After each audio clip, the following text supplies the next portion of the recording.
অর্থ উপদেষ্টা ডক্টর সালেউদ্দিন আহমেদের সভাপতিত্বে সচিবালয়ে অনুষ্ঠিত হয় সরকারি ক্রয় সংক্রান্ত উপদেষ্টা পরিষদের বৈঠক শেষে যুক্তরাষ্ট্র সফরকালে বিশ্বব্যাংকের বসন্তকালীন সভা ও আইএমএফের অধিবেশনে যোগদান এবং আন্তর্জাতিক বিভিন্ন সংস্থার প্রতিনিধিদের সাথে বৈঠকের বিষয়টি তুলে ধরেন তিনি।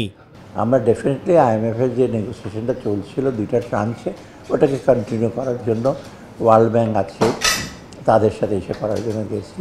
বাংলাদেশের চলমান অর্থনীতি নিয়ে আশাবাদ ব্যক্ত করে অর্থ উপদেষ্টা বলেন, বাংলাদেশ এখন আর আইএমএফ ও বিশ্বব্যাংকের উপর নির্ভরশীল নয়। তো সার্বিকভাবে কিন্তু ওই যে এখন আইএমএফ ডিপেন্ডেন্ট আমরা না, এখন আর ওই দিন চলে গেছে। আইএমএফ বা ওয়ার্ল্ড ব্যাংক ডিপেন্ডেন্ট না, তবে ওয়ার্ল্ড ব্যাংকের প্রজেক্ট ঋণটা ওরা তো বলছে আমরা এসে করবো, তো আমরা বাকিগুলো আমরা প্রসেস করব। ডিপিসি হয়ে গেলে একটাকে অলরেডি, তারপর একটাকে যাবে, তারপর আমরা এসে করবো।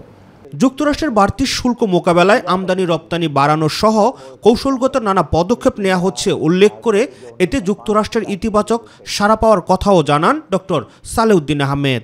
ওদের বক্তব্য ভেরি পজিটিভ। ওদের বললো না, ওরা বলে তোমার এলএনজি লং টার্ম কন্ট্রাক্ট করো না কেন আমাদের সাথে, তারপর তোমার এলএনজি টার্মিনাল যদি হয় উইল টক। ওটাতে বেশি করে প্রাইভেট সেক্টর লেড।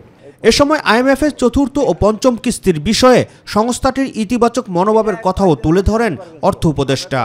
ওরা বলছে উই আর ন্যারোয়িং ডাউন। কি মিন করে? যদি না হয়তো আমি এমনি চলে আসতাম, আর এমনি চলে আসার কোনো আপত্তি হতো না। I have achieved enough. Already তো আপনার $1 বিলিয়ন তো একেবারে ERDC সই করে তো টাকা রেডি, ওটা ট্রান্সফার হবে। আরও তো এরকম কয়েক $1 বিলিয়ন। রাকিব হাসান, মাই টিভি, ঢাকা।